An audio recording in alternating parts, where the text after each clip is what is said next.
Hello বন্ধুরা, আমি অনু update with অনু চ্যানেলে তোমাদের স্বাগত। আমি চলে এসেছি চিনি সিরিয়ালের আপডেট নিয়ে।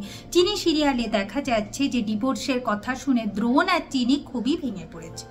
অপালা খুব আনন্দ পায়, বলে কিনা চিনি এরপর মোটা করে সিঁদুর পরাটা ছেড়ে দাও, কারণ তুমি আর দ্রোণকে পাবে না, কিছু করতেও পারবে না।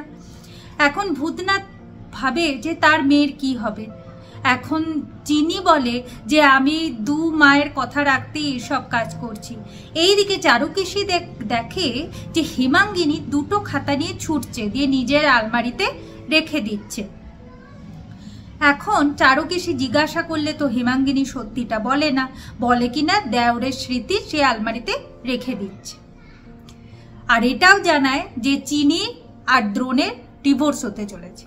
চারুকেশী ভাবে যে মেয়েটার দ্বারা কিছু হলো না, তাই চারুকেশী যাচ্ছে চিনির সাথে দেখা করতে। এখন চিনিকে এসে বলে যে তোমার দ্বারা কিচ্ছু হলো না, তাই তো, তোমার ওপর ভরসা করাটাই ভুল হয়েছে। আর চিনি তখন চারুকেশীকে বলে আপনি তো সত্যিটা আমাকে বলেননি, আপনি তো আমাকে মিথ্যে কথা বলেছেন। বড় মালিকের তো এই দুটো ডায়েরি নয়, একটা ডায়েরি বড় মালিকের, আরেকটা ডায়েরি অন্য কারো, কিন্তু কার সেটা তো আপনি বলেননি। এখন চারুকেশী বলে তুমি পড়েছো নাকি?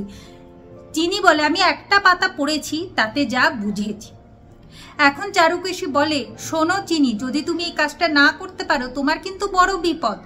দেখো একদিকে তো ডিভোর্স হয়ে যাচ্ছে, অন্যদিকে কিন্তু আমি মুখ খুলে দিলে কিন্তু তুমি খুব বড় বিপদে পড়ে যাবে। আমি কিন্তু খুনের দায়ে তোমাকে ফাঁসাতে পারি, তাই তোমাকে এই কাজটা করতেই হবে। কিভাবে করবে না, এই দুটো ডায়েরি আছে হেমাঙ্গিনীর আলমারিতে, তোমাকে ওই হেমাঙ্গিনীর আলমারি থেকে চুরি করতে হবে। আর চাবি আছে হেমাঙ্গিনীর শাড়ির আঁচলে। এরপর তুমি কিভাবে করবে সেটা দেখে নাও। চিনি চুরি করতে চাইছিল না, কিন্তু এখন চারুকেশী বারবার করে থ্রেট করছে যে না হলে তাকে খুনের দায়ে ফাঁসিয়ে দেবে। আর দ্রোণও তাকে বাঁচাতে পারবে না। আর দ্রোণকে এমনভাবে উস্কাবে যে দ্রোণ তার মণিমায়ের কথাই শুনবে। এখন চিনি বলে ঠিক আছে বেশ, আমি করব, তাহলে আমারও একটা শর্ত আছে। তাহলে দেখুন যদি আপনি আমার শর্তটা মানেন আমি কিন্তু চুরিটা করব। এখন চারুকেশী বলে কি শর্ত? না আমার আর ছোট মালিকের ডিভোর্স আটকাতে হবে। চারুকেশী বলে এটা সম্ভব নয়, হেমাঙ্গিনী আমাকে ভুল বুঝবে, আর হেমের মাথায় প্রচুর বুদ্ধি, আর সে বুঝে যাবে যে এই সব কাজগুলো আমি করিয়েছি, তাই সম্ভব নয়। এখন চিনি বলে তাহলে বেশ, আমার পক্ষেও সম্ভব নয়, আমি বুঝে গেছি আপনি আমাকে ফাঁসাবার জন্য এই সব কিছু করছেন, আর যদি আমি কাজটা না করি আপনি পাবেন কি করে?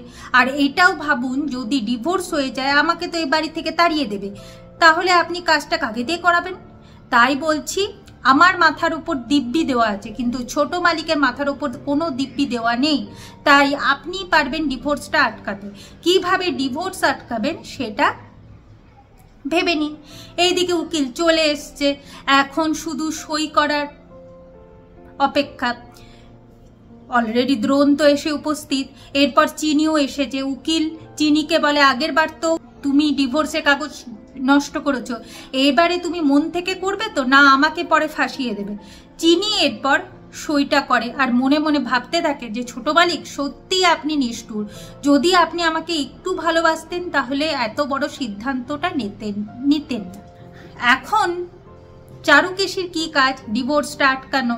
আগামী পর্বে দেখা যাচ্ছে যে চারুকেশী এখন বলে ওঠে যে এই ডিভোর্সটা হয়ে গেলেই পরশু দিন দ্রোণ আর অপালার বিয়ে। এটা শুনে অপালা আর হেমাঙ্গিনী খুব আনন্দ পায়, কিন্তু ওরা এটাই খেয়াল করছে না যে দ্রোণ এখনো অবধি কিন্তু ডিভোর্স পেপারে সই করেনি। এই কথাটা শুনে দ্রোণ খুব ভেঙে পড়ে আর ওই রুম থেকে বেরিয়ে যায়। উকিল বলে আপনারা কি করছেনটা কি? একজন সই করেছে, এখনো কিন্তু দ্রোণ বাবু সই করেনি, তাহলে কিন্তু ডিভোর্সটা হচ্ছে না। দ্রোণকে এখন চারদিকে খুঁজে বেড়াচ্ছে, কিন্তু দ্রোণকে পাবে কোথায়? আর দ্রোণ যতক্ষণ সই না করছে ডিভোর্স তো হচ্ছেই না। তাহলে কি এইটা চারুকেশীর কোনো প্ল্যান? এই প্ল্যানটা কি আদৌ খাটবে? জানতে হলে স্টার জলসা এবং স্টার জলসা এইচডিতে চিনি সিরিয়ালে চোখ রাখতে হবে। আমার এই ভিডিওটা দেখবার জন্য আর আপডেট উইথ অনু চ্যানেলের পাশে থাকবার জন্য অসংখ্য ধন্যবাদ।